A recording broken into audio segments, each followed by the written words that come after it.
વિષ્ણુના ભક્તને મોક્ષ ને બીજા દેવતાનો ભક્તોનો માત્ર સંપત્તિઓ જ છે. રાજુ ઉવાચ દેવાસુર મનુષ્યેષુ એ ભજ્યંતિ શિવ શિવમ પ્રાયસ્તે ધની જો ભોજાન તુ લક્ષ્યપતિ હરે.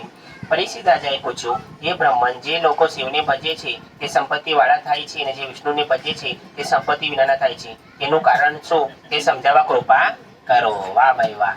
કોમલ, શું કીધું પરીક્ષિત રાજાએ?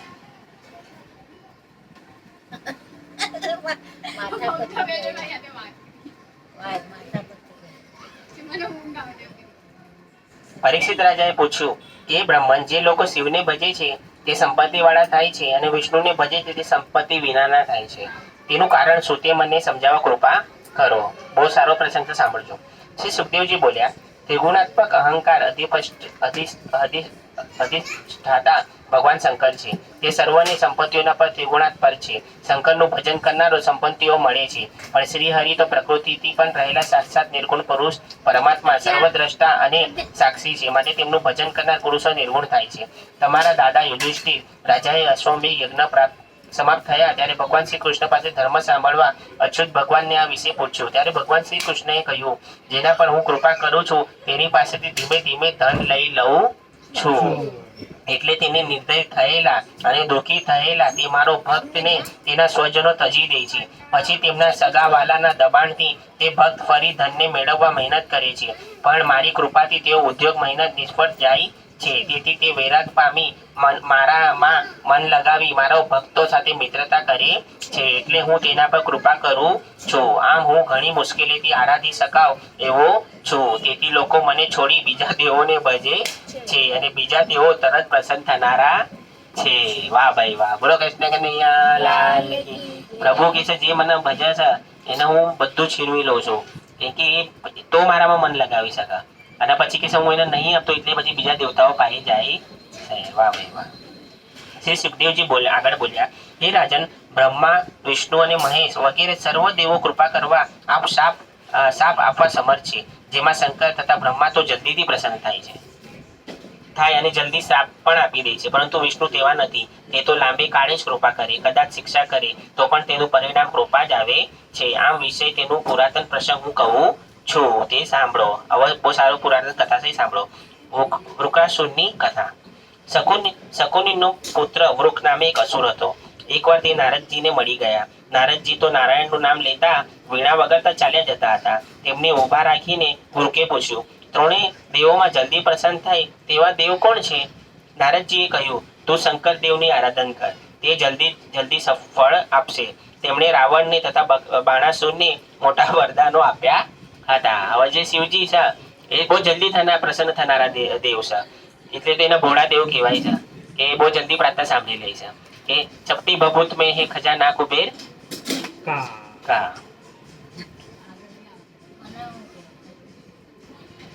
જેવી રીતે વૃકાસુર કેદાર નામના શિવ ક્ષેત્રમાં જઈ અગ્નિરૂપ મુખવાળા શંકરનું આરાધન કરતો. પોતાના શરીરમાંથી માંસ કાપીને હોમવા લાગ્યો. વૃકાસુર કેદાર ગયો, કેદારનાથ. ત્યાં હવનમાં પોતાનું અંગ કાપીને હવનમાં નાખવા લાગ્યો. છતાં શંકરે તેને દર્શન દીધા નહીં. એટલે તે કંટાળી 7મે દિવસે પોતાના મસ્તક શસ્ત્ર વડે કાપી હોમવા તૈયાર થયો. આ ભગવાનની ભક્તિ એવી રહી છે જલ્દી પ્રસન્ન. બહુ અહીં સુધી ને બાપુ તો કે અહીં સુધી. પહેલા તો અહીં સુધી થતું હતું, હવે અહીં સુધી પાણી આવી જાય ત્યાં સુધી પરમાત્મા આવતા નથી. બહુ વિશ્વાસ રાખી ત્યારે. જેવી રીતે દ્રૌપદીના વસ્ત્ર હરણ કર્યા, દ્રૌપદી લાસ્ટ સુધી છેડો અહીંયા રાખેલો. ત્યાં સુધી આ છેડો છૂટીને જયારે હાથ ઉપર થયા ને ત્યારે પરમાત્મા. આ બધી આ ભક્તિનો માર્ગ કોઈ સાધારણ માર્ગ નથી. બહુ સહન કરવાનું છે, કઠિન મનને સ્થિર કરીને ખાલી પરમાત્મા પર વિશ્વાસ રાખવાનો કે બસ મારો નાથ આવશે આવશે ને આવશે. જેવી તે સબરી એ આવશે એ આવશે એ આવશે, પણ જો તું તારામાં સબરી પડું લાવશે. હું કરી રહ્યો છે કે રવિ કરી. હા બસ આ જો પાને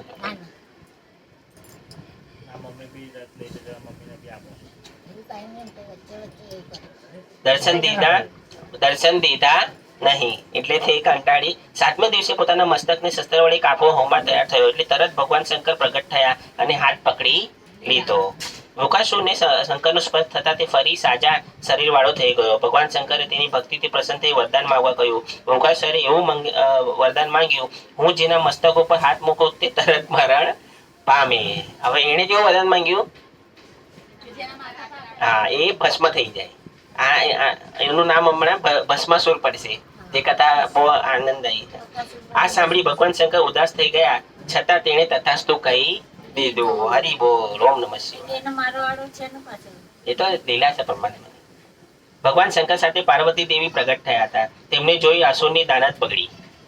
પાર્વતી માતા પ્રગટ થયા તો અસુરની દાનત બગડી. એટલે તે વરદાનની પરીક્ષા કરવા બહાને શંકરના મસ્તક ઉપર હાથ મૂકવા ચેષ્ટા કરી. અરે બાપ રે બાપ, એને વરદાન માંગી લીધું. હવે એ પોતે શંકર ભગવાનના માથા પર હાથ મૂકવા ભાગ્યો. એટલે શંકર પોતાના કાર્યથી ભય પામ્યા. વકાસુ તેમની પાછળ પડ્યા. શંકર ત્રાસીને સ્વર્ગની પૃથ્વીના છેડા સુધી પહોંચી ગયા. શંકર દોડતા દોડતા વૈકુંઠ ધામમાં ગયા. તે શ્રીહરિ શરણ માંગ્યું. શ્રીહરિએ યોગ માયાનો આશ્રય કરી બટુકનું સ્વરૂપ લઈ દૈત્ય સામે ગયા. બટુકે હાથમાં દર્ભ રાખી વિનયથી વૃકાસુરને વંદન કરી પૂછ્યું, હે શકુનીના પુત્ર, તમે બહુ થાક્યા જણાવો છો. તમે આટલે દૂર કેમ આવ્યા છો?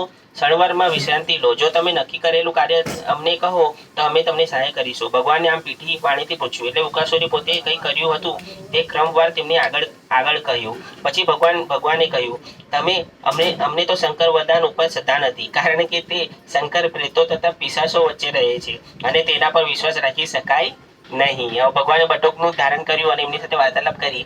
તો કે મને શંકર ભગવાન પર વિશ્વાસ નહીં, છતાં જો તમને વિશ્વાસ હોય તો તમારા મસ્તક ઉપર હાથ મૂકી ખાતરી કરીને જુઓ. જો આ કહેવાય ચાલાકી.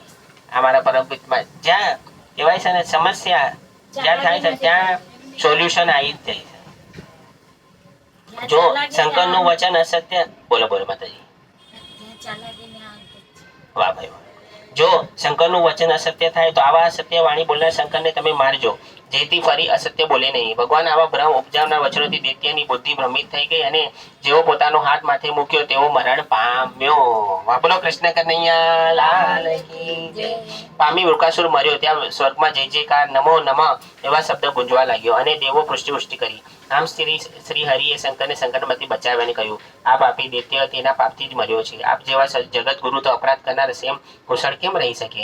જે મનુષ્ય માયાથી અને સાક્ષાત પરમાત્મા શ્રી હરિશંકરને સંકટથી છોડાવવા રૂપ આ ચરિત્રની કથા કહે અથવા સાંભળે તે અનેક યોનિઓમાં ભૌમા રૂપ સંસારથી અને શત્રુઓથી છૂટે છે. બોલો કૃષ્ણ કનૈયા લાલ કી જય. અય એવં વ્યાકૃત શક્યતુ ઉદ્ધવંત પરસ્ય સાક્ષાત પરમાત્મો હરે ગિરિત્ર મોક્ષ કથો યોનિ તો વા વિચ્યતે સંસ્વરૂપ સ્થાપી. ભૃગુ ઋષિ અને દ્રષ્ટિએ સ્વર્ગ દેવોમાં વિષ્ણુ શ્રેષ્ઠ છે. શ્રી શુકોવાચ સરસ્વત્યાસ્તેરાજન વૃષભ સત્રમાસન વિતર્ક સમભૂતેશા સ્વીતિ સે શુકો મહાન. હવે બહુ સારી. ભૃગુ ઋષિ દ્રષ્ટિએ સ્વર્ગ દેવોમાં વિષ્ણુ શ્રેષ્ઠ છે. ભૃગુ ઋષિ થઈ ગયા, એમની વાત છે. શ્રી સુખદેવજી બોલ્યા, હે રાજન, એકવાર સરસ્વતીના નદી કિનારે ઋષિઓ યજ્ઞ કરવા બેઠા હતા. તેઓએ જાણવાની ઈચ્છા થઈ કે 3 દેવોમાં મોટા દેવ કોને ગણવા. આ માટે તેમણે બ્રહ્મા પુત્ર ભૃગુ ઋષિને તપાસ કરવા મોકલ્યા. ભૃગુ ઋષિ પ્રથમ બ્રહ્માની સભામાં ગયા.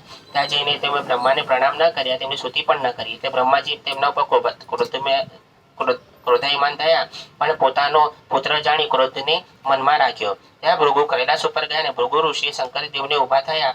ત્યાં ભેટવાની તૈયારી પણ કરી, પણ તું તો અવળે માર્ગે જનારો છે એમ કહી ભૃગુ ઋષિએ તેમને ભેટવાની ઈચ્છા ન કરી. તેથી કૃષ્ણ નેત્રોવાળા શંકરે ત્રિશૂળ ઉગામી તેનો નાશ કરવા તૈયાર થયા, પણ આ જોઈ પાર્વતી તેમને શાંત કર્યા. બરાબર. બ્રહ્માજી પાસે ગયા, ત્યાં એમના ભેટ્યા અને એના પ્રણામ કર્યા, સ્તુતિ કરી. તો એમણે જવા દીધા કે મારો જ પુત્ર છે, જવા દે. પણ શંકરે બી એવું જ કર્યું, તો તે પાર્વતી એમને શાંત કર્યા. પછી ભૃગુ ઋષિ ત્યાંથી વૈકુંઠમાં ગયા. હવે ભગવાન ક્યાં ગયા? વૈકુંઠમાં. ત્યાં વિષ્ણુદેવ બિરાજે છે. તે વખતે વિષ્ણુ ભગવાન લક્ષ્મીજીના ખોળામાં સૂતા હતા. વાહ ભાઈ વાહ. ભૃગુ હરી બોલ, હરી બોલ. આ તમને વચ્ચે પૂછું છું કે તમે સૂતા તો નથી ને, એવું જાણવા માટે. એને અમુક શ્રોતાઓ સુઈ જાય છે ચાલુ કથામાં. ભૃગુ ઋષિએ તેમને છાતી પર લાત મારી. હરી બોલ, હરી બોલ. એ લક્ષ્મી માતાજીના ખોળામાં સુતા હતા. ભૃગુ ઋષિએ ભગવાનની છાતી પર લાત મારી. ભગવાન સફાળા ઉઠ્યા અને સામે ઉભેલા ઋષિને જોઈ નારાયણ અને લક્ષ્મીજીએ તેમને પ્રણામ કર્યા. ઋષિને વિનયપૂર્વક બેસાડી તેમના પગને ભગવાન ચંપી કરવા લાગ્યા અને કહ્યું, હે ભગવાન, આપના પગ અત્યંત કોમળ છે. મારી કઠોળ છાતી પાટું મારવાથી આપના કોમળ પગમાં વાગ્યું તો નથી ને? હરી બોલ, હરી બોલ. જો પણ મારો દાંત કેટલો દયાળુ છે, કેમ કે એમની છાતી વજ્ર નહીં છે, પોતે પોતે પ્રભુ વજ્રના છે. અને આ ઋષિ ભૃગુ કેટલા કોમળ છે, તો કે પ્રભુ તમારા પગમાં વાગ્યું તો નહીં ને? તો આના લીધે ભગવાનને ભજવું પડે છે, કેમ કે બહુ કોમળ અને દયાળુ છે. તીર્થો જેનાથી એ તો આવશે ને, સાંભળો જયારે કથા સાંભળો.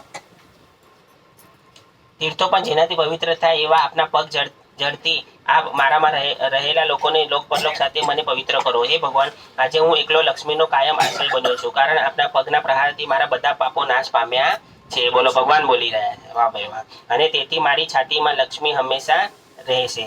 ભગવાન વિષ્ણુની ગંભીર વાણીથી ભૃગુ શાંત અને તૃપ્ત થયા. તેમનાથી કાંઈ બોલાયું નહીં. તેમના નેત્રોમાં આંસુ આવી ગયા. ત્યાંથી ભૃગુએ વૈકુંઠમાંથી સરસ્વતીના કિનારે મુનિઓ પાસે પાછા આવ્યા અને પોતાના અનુભવો વર્ણવ્યા. આ સાંભળી સર્વ મુનિઓ આશ્ચર્ય પામ્યા. તેઓના સંશય દૂર થયા.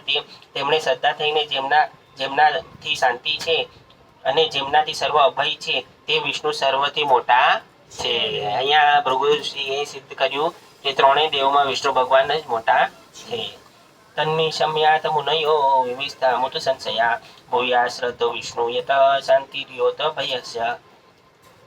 સરસ્વતીના કિનારે વસતા બ્રહ્માણોએ પોતાના માટે નહીં પણ જગતના બધા મનુષ્યોના સંશય દૂર કરવા માટે આવી યુક્તિ રચી હતી. તેઓ વિષ્ણુ ભગવાન ચરકમણની સેવા કરી વિષ્ણુ ગતિને પામ્યા હતા. આમાં ત્રણેય ભગવાન પાસે ગયા. બ્રહ્મા ભગવાન પાસે ગયા, તેમણે બી ક્રોધ કર્યો, અને શિવજી પાસે તેમણે બી ક્રોધ. પણ વિષ્ણુ ભગવાનના છાતીમાં લાત માર્યા છતાં એ બોલ્યા, તમને તો નહીં વાગ્યું ને? એટલે આના પરથી કહેવાય કે વિષ્ણુ દયાળુ, કૃપાળુ, ભક્તવત્સલ અને સર્વશ્રેષ્ઠ. એમ તો ત્રણેય બ્રહ્મા વિષ્ણુમાં તત્વો તો એક જ છે, એમાં કોઈ ભિન્ન નથી, એકમાંથી અનેક થયા છે. એવી રીતે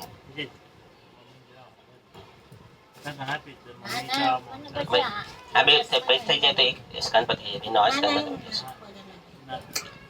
દ્વારકામાં બ્રાહ્મણના મરેલા પુત્રો ભગવાને લાવી આપ્યા. બરાબર, હવે સાંભળો, જો સારી કથા છે. એક સમયે ભગવાન શ્રી કૃષ્ણ દ્વારકામાં બિરાજમાન હતા. હવે આ કથા બી સાંભળો, બહુ સરસ છે. એક સમયે ભગવાન શ્રી કૃષ્ણ દ્વારકામાં જાગશે પોતે ડિસ્ટર્બન્સ કરો. એક સમયે ભગવાન શ્રી કૃષ્ણ દ્વારકામાં બિરાજતા હતા. ત્યાં ગાંડીવધારી અર્જુન તેમના મહેમાનો હતા. તે આરસમાં કોઈ એક બ્રાહ્મણની પત્નીને પુત્ર જન્મ્યો. તે તરત મરણ પામ્યો. હવે દ્વારિકામાં ભગવાન બિરાજમાન હતા. ગાંડીવધારી અર્જુન ત્યાં મહેમાન હતો. હવે ત્યાં અર્જુન મહેમાન હતો, બરાબર. પણ ત્યાં એક બ્રાહ્મણીને પુત્ર થયો અને પાછો મરી ગયો. તે બ્રાહ્મણ પુત્ર જન્મ અને મરણથી વ્યાકુળ થતો રાત દ્વારે મૃત પુત્રને લઈને આવ્યો અને કહેવા લાગ્યો, ક્ષત્રિયોના કર્મદોષથી મારો પુત્ર મરણ પામ્યો છે. તેને ત્યાં એક પછી એક પુત્ર જન્મતા અને ગયા અને મરણ પામતા ગયા. તે બ્રાહ્મણ તેમને રાત દ્વારે મૂકી આવતો અને અગાઉ મુજબ બોલતો. બ્રાહ્મણનો 9મો પુત્ર મરણ પામ્યો. ત્યાં અર્જુન દ્વારકામાં હાજર હોવાથી તેને ગાતા સાંભળીને કહ્યું, હે બ્રાહ્મણ, તમારા શહેરમાં કોઈ ધનુર્ધારી ક્ષત્રિય નથી? આ યાદવ તો યજ્ઞ કરવા ભેગા મળેલા બ્રાહ્મણો જેવા છે. મને લાગે છે આ બંને પતિ પત્ની પુત્રોના મૃત્યુથી દુઃખી થઈ ગયા છો. આથી હું આપના સંતાનોનું રક્ષણ કરીશ. જો હું પ્રતિજ્ઞા નહીં પાડવું શકું તો અગ્નિમાં પ્રવેશ કરી આ મારા પાપનું પ્રાયશ્ચિત કરીશ. વાહ ભાઈ વાહ.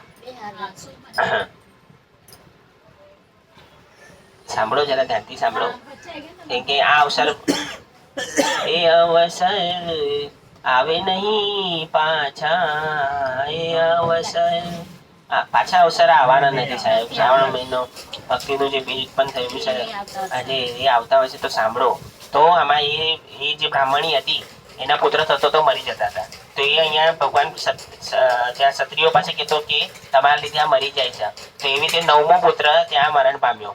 તો ત્યાં અર્જુન બેઠો હતો. તો અર્જુનજીએ પ્રતિજ્ઞા લીધી કે હું તમારું રક્ષણ કરીશ. એટલે આમાં કોઈ ક્ષત્રિય નહીં કે છે તમારું રક્ષણ. તો અર્જુને પ્રતિજ્ઞા કરી, અને જો કે આ પ્રતિજ્ઞા હું નહીં પાડું તો હું અગ્નિ સ્નાન કરીશ. બ્રાહ્મણ બોલ્યા, બલદેવજી, શ્રી કૃષ્ણ, પ્રદ્યુમ્ન અને અનિરુદ્ધ જેવા મહારથીઓ મારા સંતાનનું રક્ષણ કરવા સમર્થ નથી, તો તું શા મૂર્ખાઈ કરે છે? બોલ. જૈસા ભગવાન શ્રી કૃષ્ણ, બલદેવ, પ્રદ્યુમ્ન, અનિરુદ્ધ જેવા પણ મારા પુત્રની રક્ષા નહીં કરી શકતા, તો કે અર્જુનજી તમે શું રક્ષા કરશો? અર્જુને કહ્યું, હે બ્રહ્મણ, હું કઈ બીજાઓ જેવો નથી, હું તો અર્જુન છું. જેના ગાંડીવનું નામ વિશ્વવિખ્યાત છે. મારા પરાક્રમોથી શંકરને પણ સંતોષ થયો છે. તેનું અપમાન ન કરો. મૃત્યુને પણ હું યુદ્ધમાં જીતી તમારા સંતાનને લાવી આપીશ. આમ અર્જુને બ્રાહ્મણને આશ્વાસન આપી ખાતરી આપી. એટલે બ્રાહ્મણ ઘરે ગયો. પછી ત્યાં તેની પત્નીને પ્રવાસકાળ આવ્યો ત્યારે તેણે અર્જુનને જાણ કરી. અર્જુને ગાંડીવ હાથમાં લીધું. બ્રાહ્મણીના શ્રુતિકા ગૃહને બાણો વડે પિંજર રચીને ઘેરી લીધું. બ્રાહ્મણીને પુત્ર જન્મ્યો. તે વારંવાર રડવા લાગ્યો અને તરત શરીર સાથે આકાશ માર્ગે અદ્રશ્ય થઈ ગયો. હવે જ્યારે પાછો 10મો પુત્ર થયો, તે પુત્ર પામી તો અર્જુનજી એ સમયે આખા રોમને બાણોથી બાંધી દીધો. આપણે કેવું રક્ષણ કરીએ એવી રીતે. પણ પુત્ર જન્મતા યારે પવન કેવો ઉડી જાય કે તે પુત્ર અદ્રશ્ય થઈ ગયો. એ બ્રાહ્મણીનો 10મો પુત્ર.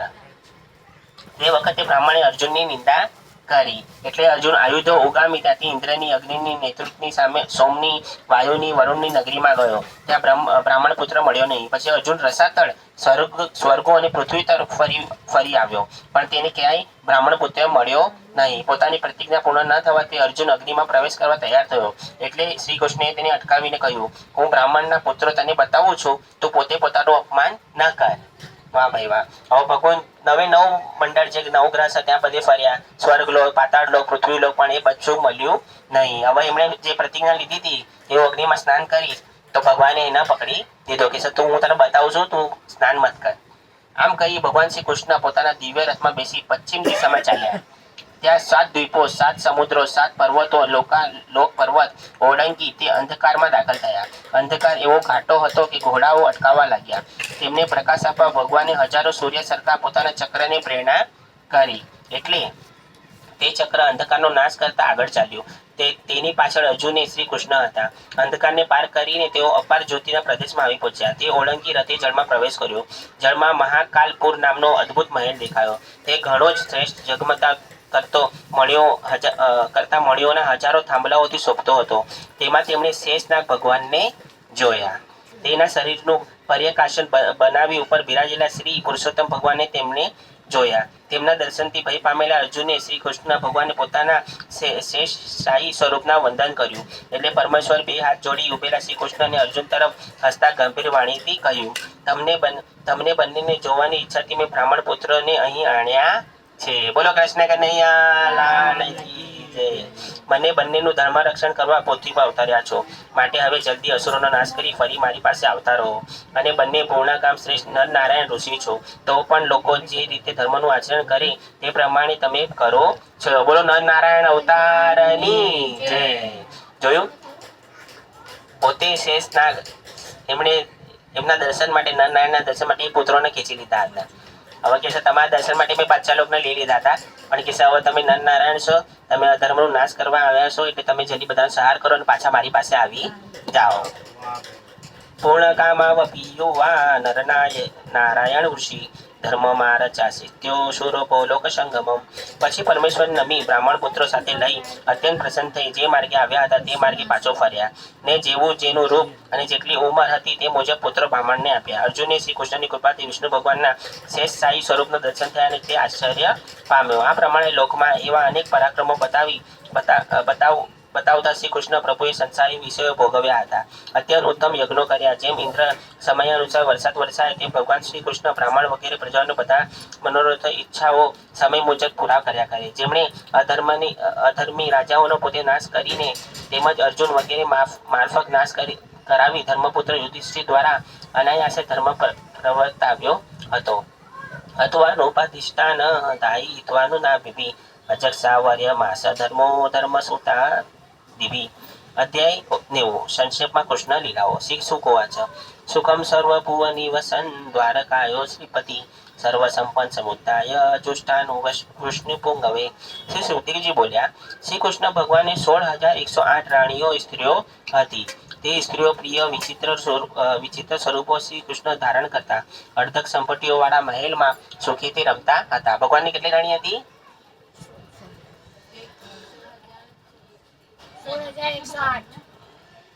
તમે બરાબર નથી સાંભળ્યા, મમ્મી જ બરાબર સાંભળી. 16,108 પ્રભુની રાણીઓ હતી. બરાબર.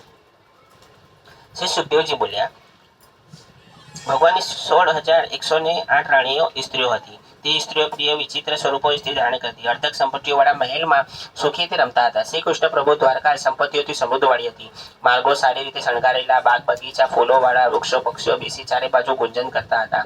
મહાવૈભવવાળા ભગવાન શ્રી કૃષ્ણ લાલ કમળોની રજ વડે સુગંધી સ્વચ્છ જય સડાયો અને પક્ષીઓના કિલોરમાં કરતા, તોડાવાળા સ્ત્રીઓના મહેલમાં ક્રીડાઓ કરતા અને જળાશયમાં પડી સ્ત્રીઓના આલિંગન લઈ તેઓના સ્તન ઉપર કેસરથી ખરડાયેલા અંગો રમતા હતા. જેમ હાથણીઓ સાથે મોટા હાથી રમે તેમ ભગવાન સ્ત્રીઓ સાથે રમતા હતા. ભગવાન 16,108 આ સંદેહ કાલે કથા ગઈ. એ સંદેહ નારદજીને થયો તો નારદજી કહેશે હું જોઉં ભગવાન તો એક છે કે અહીંયા એક સ્ત્રીને રખાતી નહીં. તો કહેશે ભગવાન તો 16,108 સ્ત્રીઓ રાખ્યા હતા. તો જોયો તો ભગવાન એક એક મહેલમાં એ 16,108 રાણીના મહેલમાં ગયા. ત્યાં ભગવાન બધી રાણી હતી સિંગલ હતા. એટલે એમણે વિસ્તાર રૂપ એમનું સ્થાપ્યું હતું.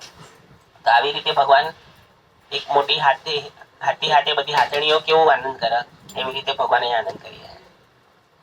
ભગવાન રમતા હતા.